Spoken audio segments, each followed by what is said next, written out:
Welcome to another episode of Voice of the Champions. Today we are joined by Amos all the way from Ghana, and we are here today to have a conversation about destigmatizing menstrual health and menstruation and reproductive issues. All of those kind of sticky conversations, awkward conversations that we don't seem to be very comfortable talking about.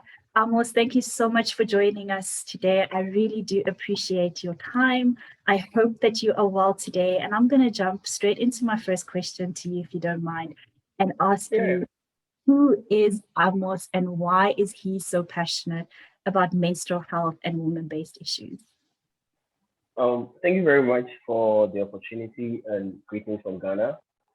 The question, who is Amos, a lot of times it's difficult for me to answer because it's different layers, like an onion. But I'll say that Amos is a passionate young person who is driven by holistic development, especially at the grassroots, and also especially in rural areas across Ghana. In my professional life, I've done quite an extensive work in rural communities all over Ghana using radio as a tool for development. That's what I've done professionally. On the side, I also have interest in ensuring that community people, rural areas, rural folks, and especially girls and women have the opportunity to also develop to their full potential. And so throughout my personal life, I have used every opportunity and platform to help grow people to the fullest of their potential. Certain activities have actually propelled me to where I am today. And one of those activities from my personal experience was that right from junior high school, basic school, I had the opportunity to attend like a private school. So I didn't really understand what it meant to be from a background where you didn't have access to all these things.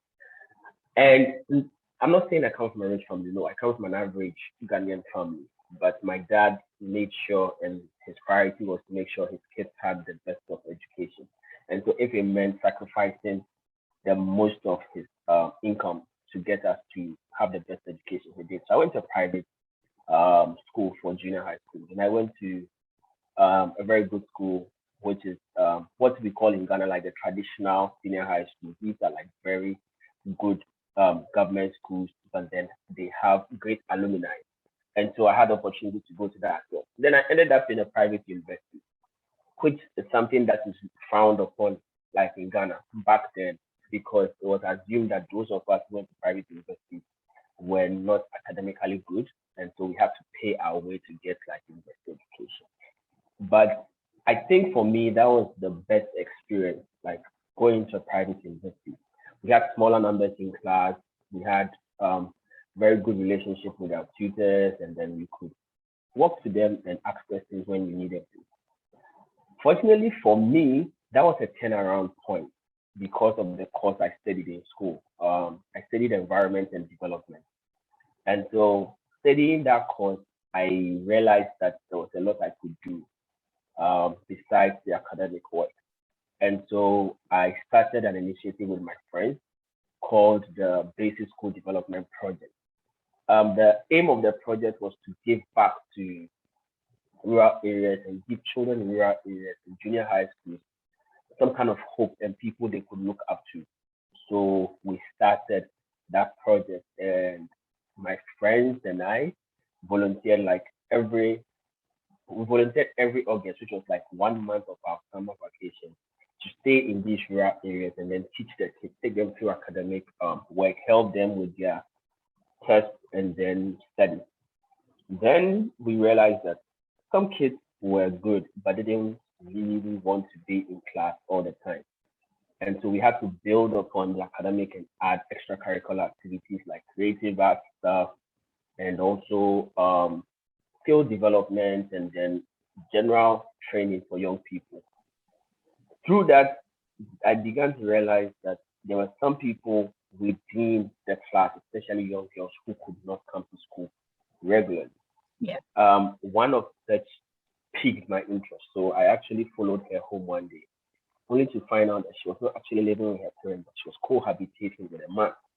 And this was a girl in, let's say, basic 9 or 10. And at that age, she was too young to be cohabitating. Apparently, it was something that was being practiced in the village. The girl looked matured enough, and then she was well formed, her breast, her buttocks, and she was rounded.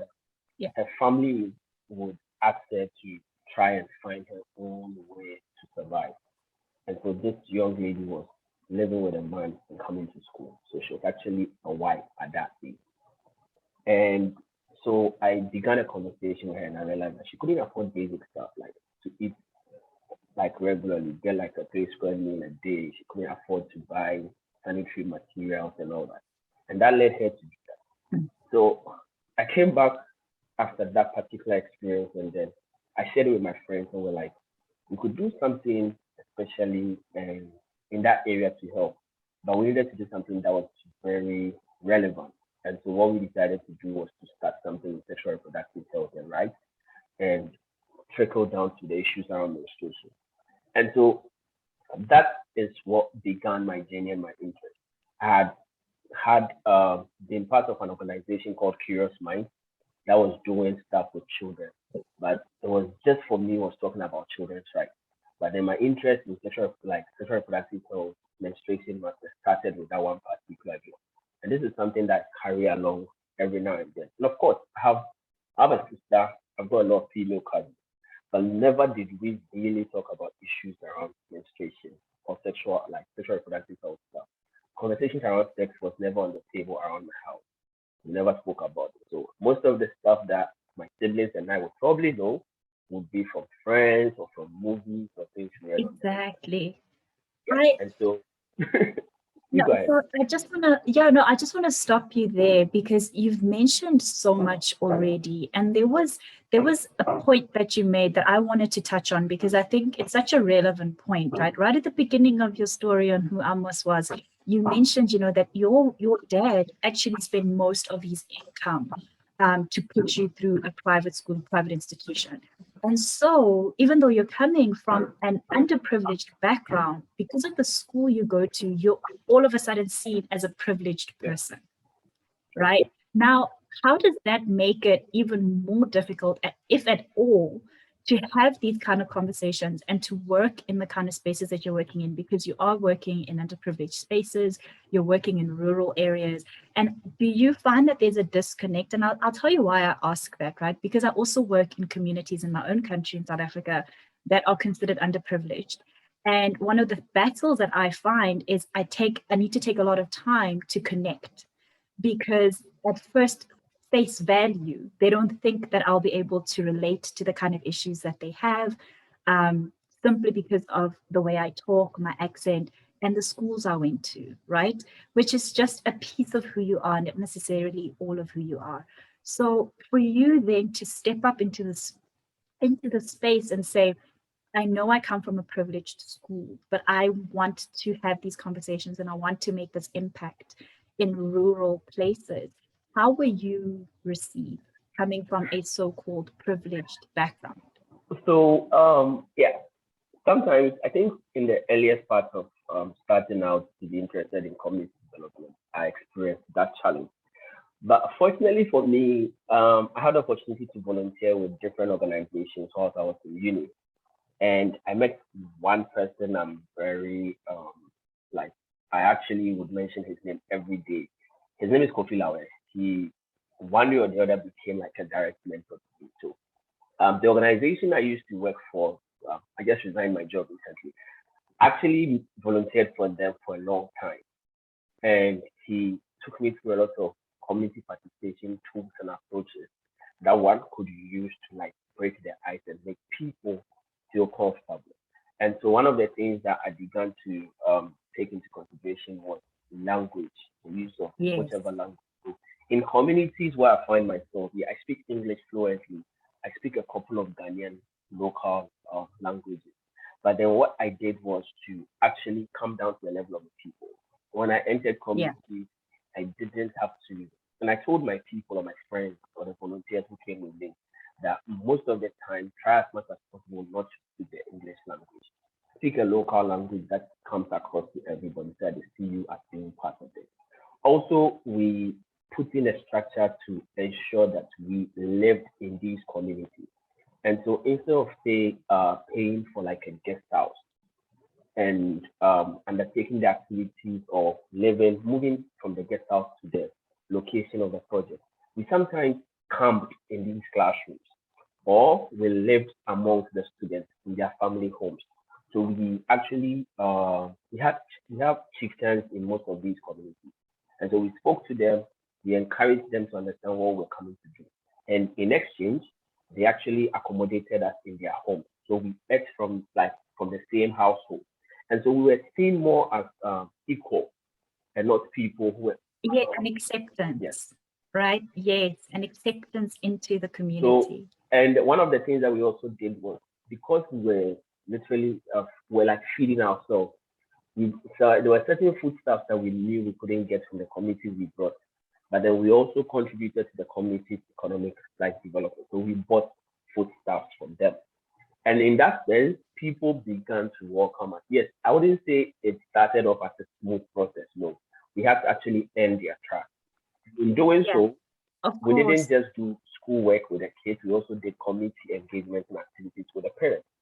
And so once I understood these community entry approaches, these community engagement methodologies, they actually enabled me to be able to fit into any community that I found myself. And we're able to run that project for almost 7 years, back to back, like every year. And even after school, I had to do it for a while until work became too much of a load to add that up. And so yes, I I Wow. know sometimes it's a huge challenge for a lot of change makers. And so it mostly depends on how we approach the community. And then there's also that trade-off that they need to understand. Because if people don't know what they are gaining for what they are giving up, we Yeah. always hit that stumbling block and that becomes a problem. I mean, I think you can see just, and I hope you can even feel how excited I was by that answer. I know we're over a screen, but I loved everything about your answer because it can also be replicated, right? What you've just described right now is an actual program, it's a process. And I think it's a program that a lot of organizations that are trying to literally assimilate into a community are struggling with. Yeah. And like you found the ingredients, you found the special the special something, because I've never heard anybody say, they lived within the community. They took time to actually understand the community. I think so often we see organizations race to make an Yeah. impact, right? And that's okay. That's what we're here for. We have a goal in mind, we have a vision in mind, and we're chasing to meet it. But at the same time, we may be all of that other stuff is on our peripheral, Yeah. and we're forgetting that at a community level there are things that still need to get done, and there's impact that needs to get done. So it's not about just like sort of barging into community and then doing what you need to do, quickly getting that done, and then, right, it's about actually making an like effective change Yeah. and making feel you as well. And I think you covered it, because that was going to be my next question to you, to say, how on earth did you start to get people comfortable to talk about menstruation? And and because we know that this is a big stigma, we know that it's a problem, right? But the process that you've just described, I was literally seeing it in my head Yeah. as you were in the community, and you and your team and your volunteers. It took me on a complete journey, and it made so much more sense how you could then walk into a home and say, okay, I'm here to talk to you about your girls' reproductive organs, and I'm here to talk to you guys about your girls' menstruation. Can we do that? And how can we do that? Yeah. And that just got me so excited, Amos. I have to just take this time to applaud you guys on doing that, on just like putting in the work, like the actual work to do this in these communities. I want to know now from you. You mentioned the story of how you actually got started. And it's actually quite a traumatic thing, I think, to see and experience. But the girl who you said was really quite well developed past her age, she had, big boobs. She was quite, developed. So she looked like a woman, but she was actually a child. And you followed Mm-hmm. her home and realized that she was cohabiting with a grown man. This is sensitive for me. I think this is a topic, this is the why for 1 Million Girls Foundation. You know, this is why we do what we do. For us, period freedom is about that little girl who finds herself in those situations simply so that she can get by every single month. And we're trying to give sustainable help so that that is not an option anymore. We want to take that option off the table. Yeah. Selling yourself, feeling like you need to depend on a man for these things, or just even selling yourself to slavery to be able to afford menstrual hygiene products. And I just want to know now from you, because you seem to have firsthand experience in dealing with girls in that particular situation. When you then started to engage with her and say, like, I saw this, and what can we do to help? What was that reaction, and how did she receive your help? Was it a journey? Was she embarrassed? Did she even know that there was other alternatives, that there was a way out? Like, can you maybe just tell us from a girl's child's perspective, what you've experienced in your helping? So with this particular girl, she was the more like the propeller for which our activities around sexual reproductive health and menstrual hygiene started. She actually laid the foundation for me. It was the first time, and this is like way back in 2012, before I started even working in community development stuff using radio. And so it was like the first time I was hearing something like that. And so going back to my people, were like, yo, we need to start talking about something beyond academics and the creative arts, the bead making that we're putting in place. We need these girls to stay in school. So how do we go about it? And this girl didn't tell me that she couldn't afford these things. I could see it because she had to fend for herself, and that's why she was cohabiting. And so in our volunteers, we have girls and women who volunteer actually. So I actually threw a challenge to them to start conversations with these young girls. Let's find out what exactly the situation is, because I don't think even in some of my relationships, I've had people who find it difficult to tell me their menstruation.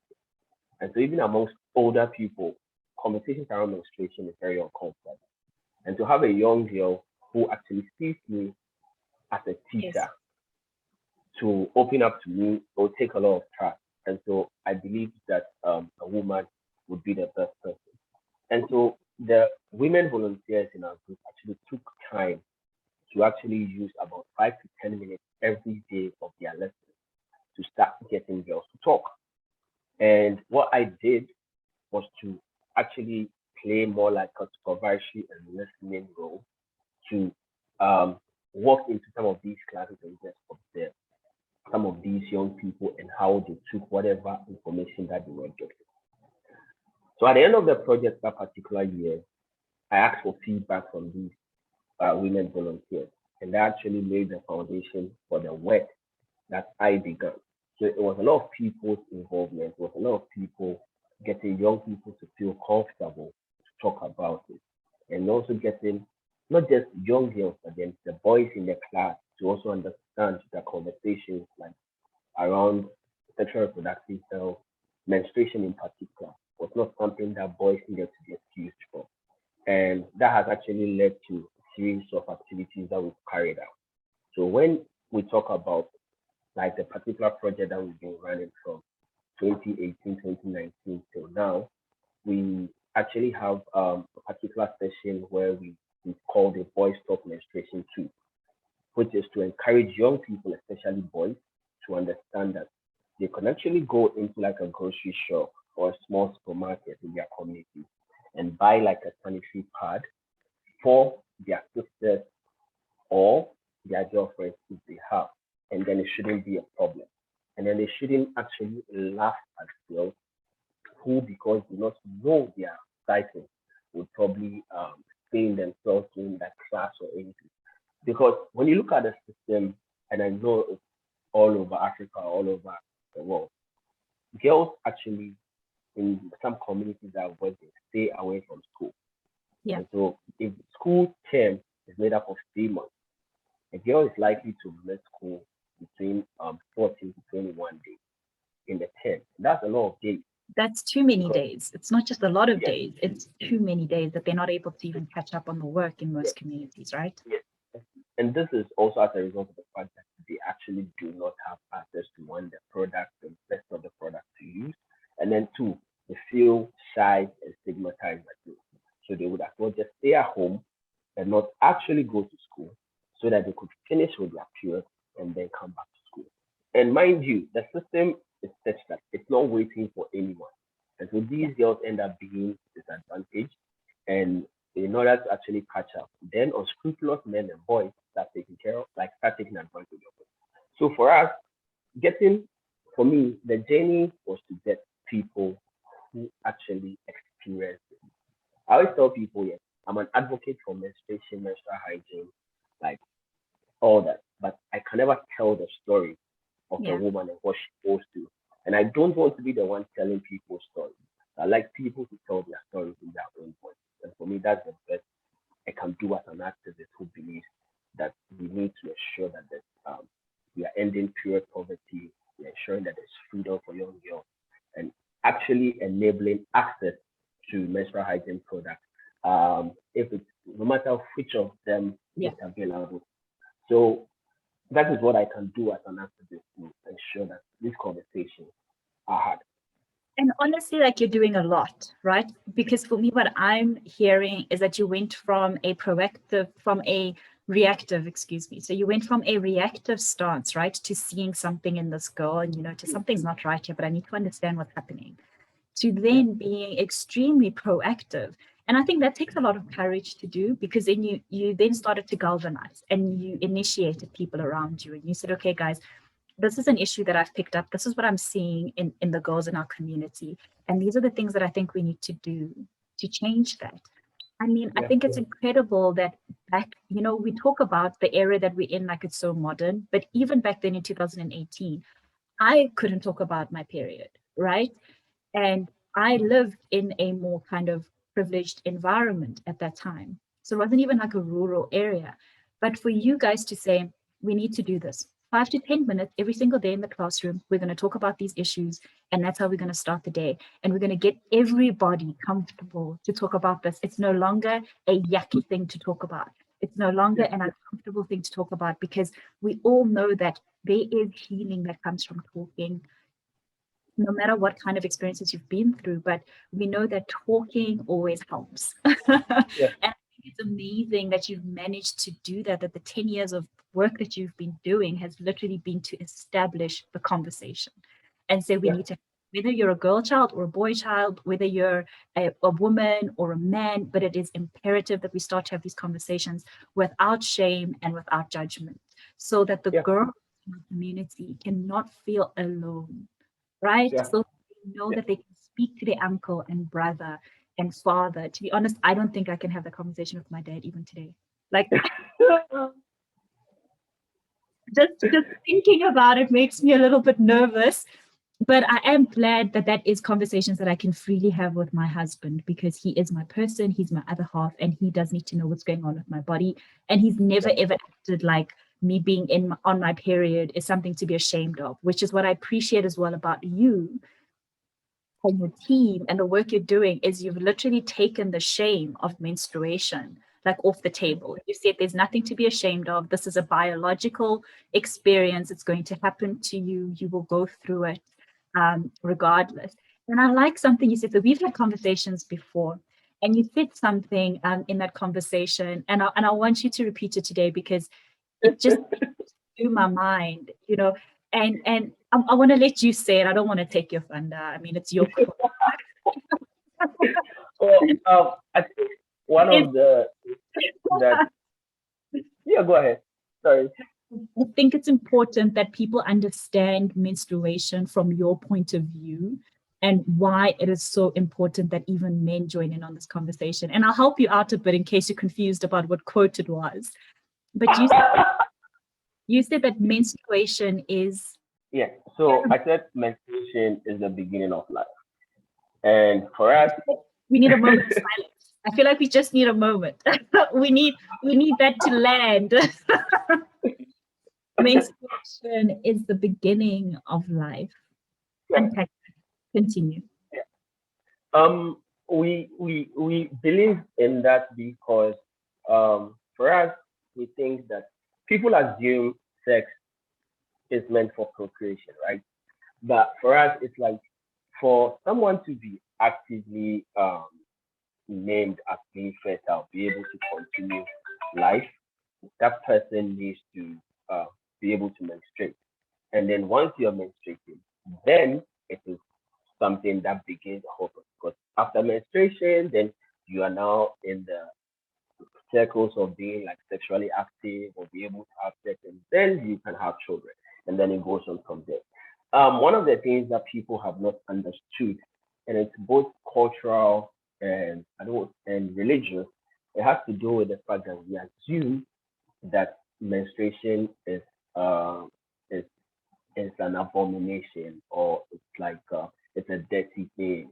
You don't have to talk about this openly. You don't have to talk about, and men are actually the ones perpetrating like all these norms and whatever it is. But then again, I come from a country where in certain parts, when a woman is menstruating, she can't cook in the house. If she cooks, nobody's going to eat it. She's not supposed to be in the midst of men or in the midst of everybody. She actually would probably have to like take her bath like in a separate bathroom other than all the bath like in the bathroom that's used by everybody in the household. And so men have actually used that opportunity to delineate themselves from certain house chores. So some men in this country would never scrub the bathroom, especially they share it with women because they say, oh, women go through a whole lot. And I actually bow my head in shame for being a man when it comes to this situation. It's something that we need to start understanding and having conversations about. Like, I feel menstruation is not a choice. No, it's A not. woman You, does you you not, can't feel like that. It just isn't. It's a fact. Menstruation is not a yeah, choice, actually. Yes. yeah. A woman can't say, oh, okay, this month I feel like menstruating, so yeah, I'm actually gonna menstruate, and be like the next woman, like, no, I don't have the urge to go through that process. But then to have sex is a choice that people consciously make. So for me, one of the things that we need to start talking about and like start addressing, for me, it's also like comes to how much it costs for women, young girls, to afford sanitary material, which is something that a lot of people have been advocating for, which is Yeah. something that by now should have been addressed. But then I don't know what kind of leaders we have all over the world. We seem to be having like a lot of issues. Let's talk about the pink tax.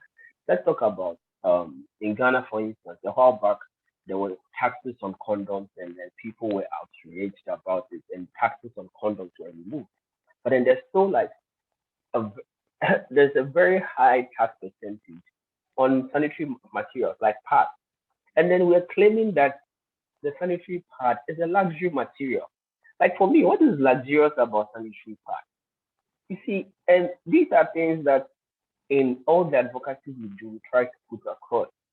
And for me, one of the things that we have been concentrating on like over the last couple of years in the project that we're currently running, which is for Girls to Thrive, is to actually develop a two-prong approach, which is first of all to run a pilot for a number of months, getting into like a number of years, giving girls in rural areas reusable pads, which they can actually take care of, and that would take them over a period of like 3 years. And out of that pilot, we developed something we call the economics of menstruation. The economics of menstruation would actually enable us to give a figure, an amount to how much it costs for girls to buy sanitary pads over a period, and then what could actually be done, an effective and efficient policy that would actually ensure that if girls in rural communities, for instance, I am more interested in rural areas because one, there are a lot of underprivileged people.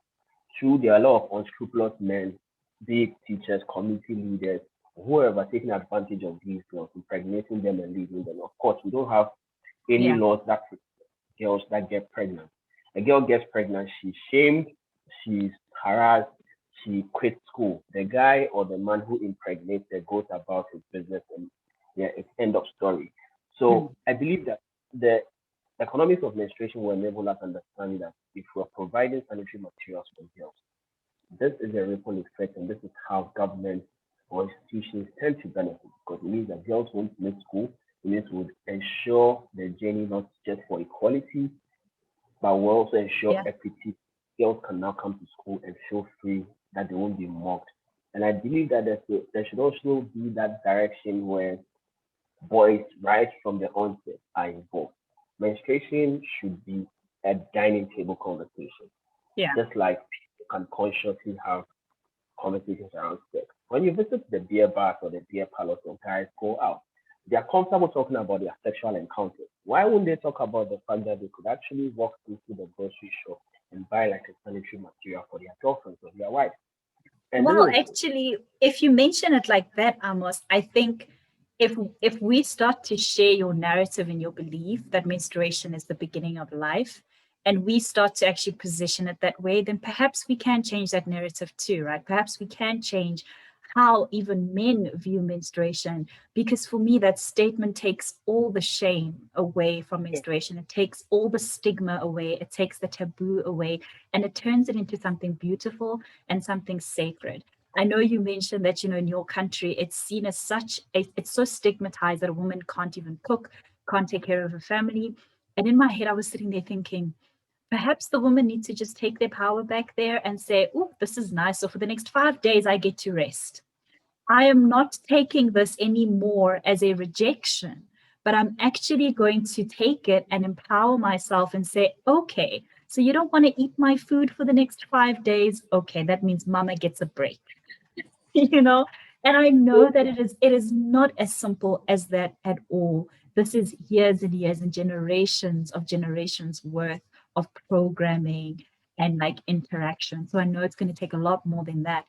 But yeah, I like your perspective on menstruation. And I think if you're continuing that conversation with boys, with other men, to say this is how you actually need to be seeing this biological occurrence that's going to happen in your woman, in your daughters, in your nieces, in your aunts, then this will change the entire community sort of culture yeah, on menstruation, right? And then perhaps, yes, we will start to hear then instead in the beer parlors, instead of their sexual escapades, perhaps then we'll start to and hearing men proudly talk about how they walked into a grocery store and bought their daughters sanitary pads or menstrual yeah, cups or tampons yeah, or whatever choice product that they use. You mentioned yeah, another thing as you were talking, and that is the cycle of the menstrual, sort of experience for a woman and like the consequences. And for me, it was like the root cause of a lot of things, right? So if you do like a root cause analysis, if you're looking at all the issues that young women are facing all over the world, I don't think this is just an Africa issue. I think this is a no, global issue, right? yeah, If you're looking at that and you're seeing the consequence of a girl not being allowed the freedom to stay in school, right? Those 5 to 7 days that she's missing every month. What are the consequences of that? And you mentioned it. It's men taking advantage. It really has an mhm, impact on economy. It has an impact on financial status. It has an yeah, impact just on their ability to live and to live in their potential, like to yeah, live in their power.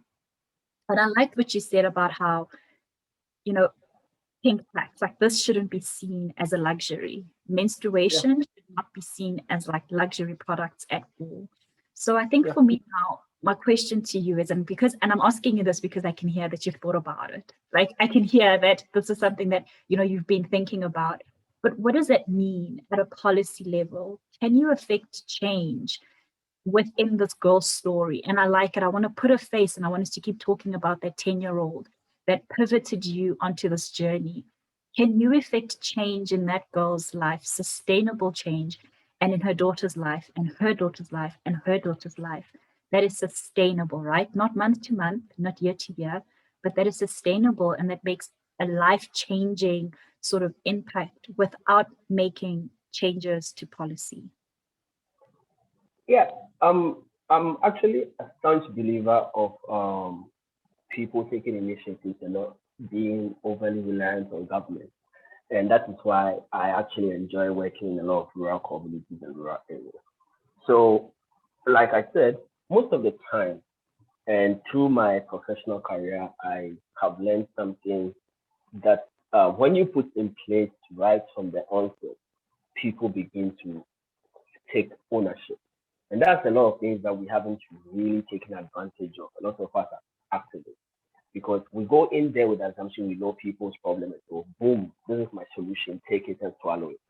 So for us, what has actually worked is one, the community, the different groups of community members that we engage. Because see, you enter into a community and you want to talk about sexual reproductive health.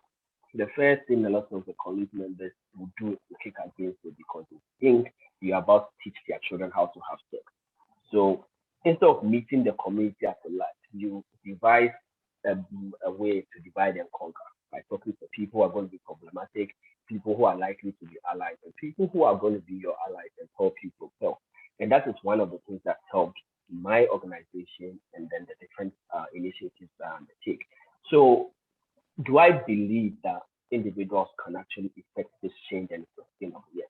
If young girls in most of the places that we've been and we've made it known, and even in the different projects other than sexual reproductive health or medication, we've made them understand that, see, the men would always come for you irrespective of what.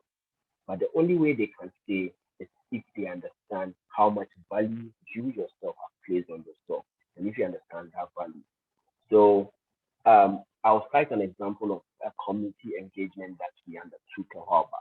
We're talking to women who, in a certain part of the country, if in the household, the grandfather of the man is the head of the family.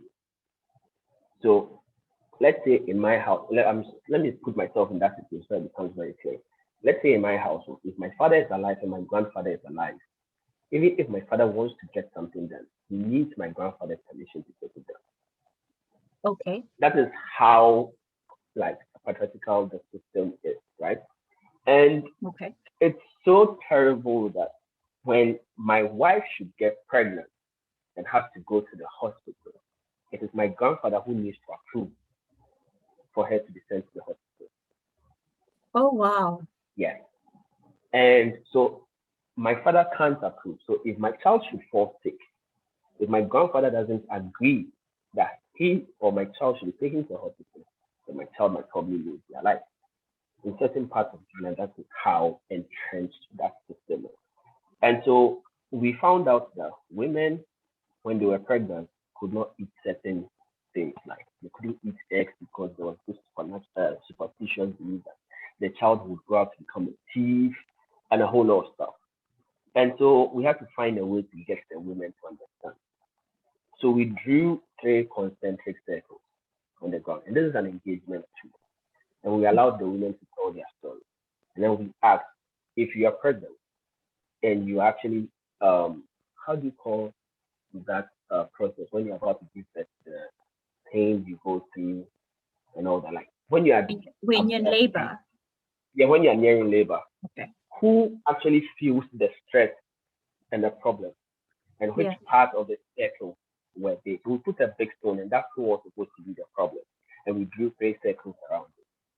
And we made them connect the circle and the stone to their real life. By the end of the day, they realized that they were actually the inner circle. They were the ones closer to the problem. They were the ones who felt the heat of the problem. And then the grandfathers or the men who were actually giving them the instructions were nowhere closer to the circle. They didn't even go through the pain. And so these women, at the end of the day, came out and boldly said, you know what?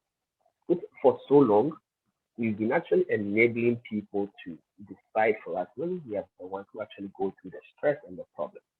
So once we're able to do that, these were grandmothers, these were mothers, these were daughters who were going to experience this thing.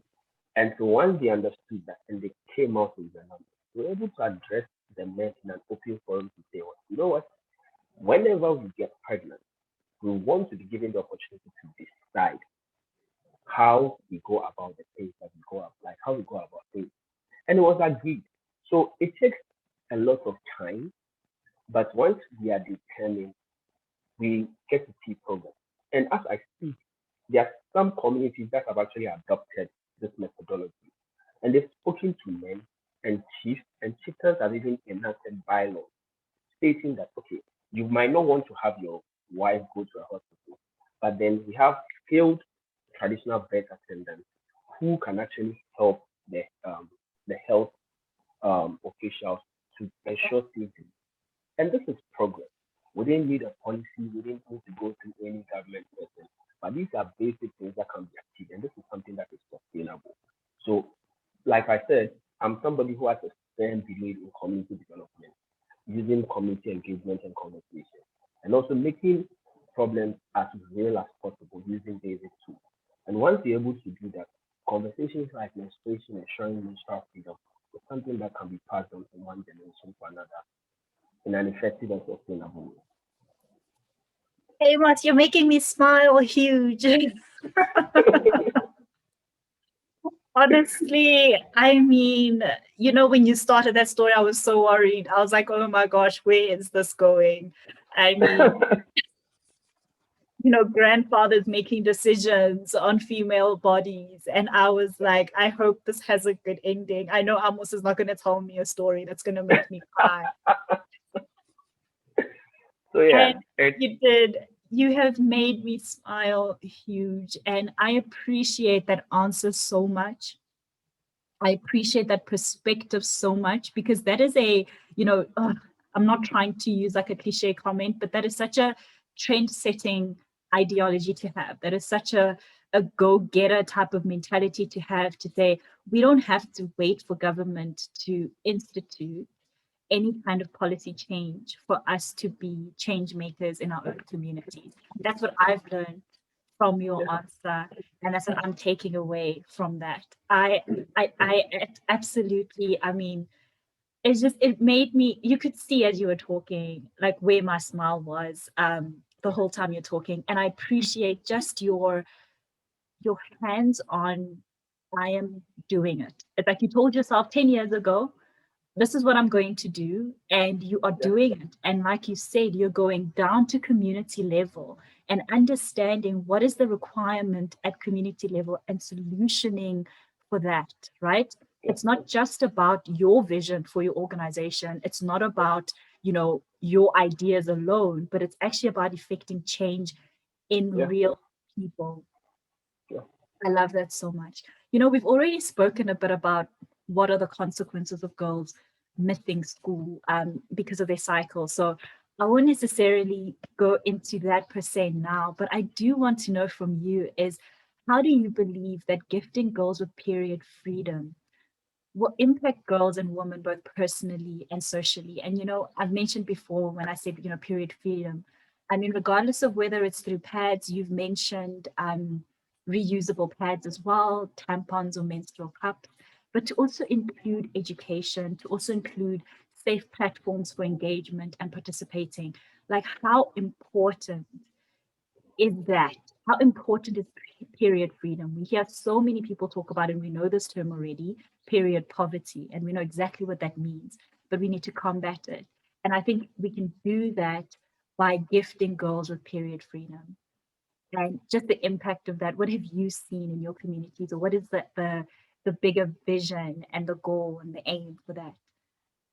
Well, I think for my community or areas where I've worked in, the gifting girls these opportunities gives them the it kind of puts them on the same level in the fight for equality and equity, where they are because they have that opportunity, they have that education, they have access to these reusable parts or whichever um, one they choose to opt for, they are now able, they are first of all, they are bold. So socially, they are able to stand out and be seen as equals amongst their peers. Secondly, it's for me, it's an investment. because it is something that they carry along and they, in one way or the other, become ambassadors. So, what we are intending to do is to let these girls tell their story in a couple of years to come, where they can actually share, and it wouldn't have to be me or a member of my team or a member of any other group talking about these issues because first off, I don't menstruate. So like I said earlier, I can't tell the story of a woman who menstruates. But then as a young girl who has experience, she has that social capital now to be able to impact on others. The final thing I would say, in economic sense, you'd realize that these girls grow up to be more productive economically because one, now they have the opportunity to stay in school just like their counterpart boys. They will be able to go through the system. And if they intend to continue in academia or even in technical vocation or whichever, they'll be able to do stuff for themselves and not become a burden. They are white and do not allow people to take advantage of them. So here, unscrupulous men would not be happy with me because I'm taking away their easy choice. But then at the end of the day, these girls know that they do not have to depend on men and have to exchange their bodies to get the basic things that they need. So for me, these are the people, the social capital they have, the fact that they become ambassadors. And yes, economically they are empowered and they begin to also see the future in a brighter sense other than the gloomy nature it would be without the kind of education that we offer. Amos, I can add no more to what you've said. I can ask no more questions. I want to thank you so much for your time today and sharing with us your journey and your work for the past 10 years. I have one last question for you today, and this one is an easy one, and that is how can anybody watching at home who's just been ignited by this conversation, how can they get a hold of you, whether it's through your social media, if there's an email address, a telephone number, or WhatsApp? I don't know. I don't care. But if somebody Um, wants okay, to so share that with us. I think over the last couple of years, I've just taken a break from social media. Like, I don't post that much on Facebook about what we do, but we're revamping. But then you can find me personally at on Facebook, Amos Katsekpor. That's my full name, AMOSKATSEKPOR. So the funny thing about Facebook is my dad says the same name, so you have to look out for the younger me and so you don't have to follow my dad. Um, We'll look out for the younger you. on Twitter, my handle is at I'm black, AMBLAC. I'm black on Twitter. I talk about everything pertaining to sexual reproductive health, menstruation, LGBTQ. Yeah, that's me.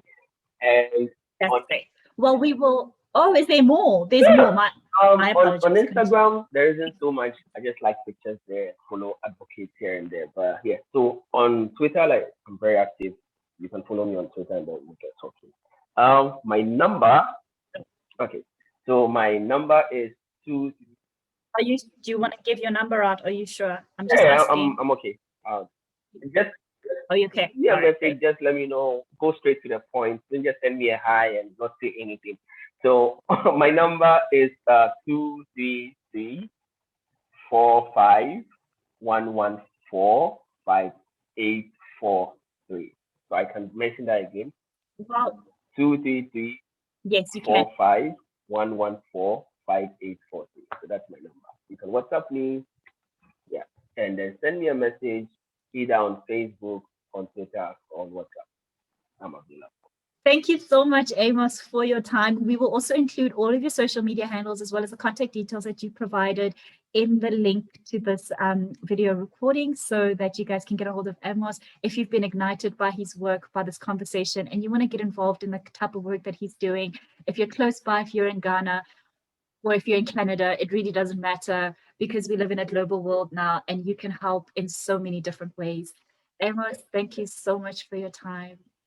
Well, can I say one last thing before we Of go? course. So yes, we're open to partnering with anyone, be it wanting us to share our methodology, you wanting to volunteer with us, asking us to come over. Yeah, let's make the world like a better place and ensure that young girls have access to it. Let's make an Exactly. impact together. I love that so much. Thank you for watching this episode of our series, The Voice of Champions. If you also want to make an impact and become a Million Girls Champion, then visit our website at amilliongirlsfoundation.org and help us keep a million girls in school.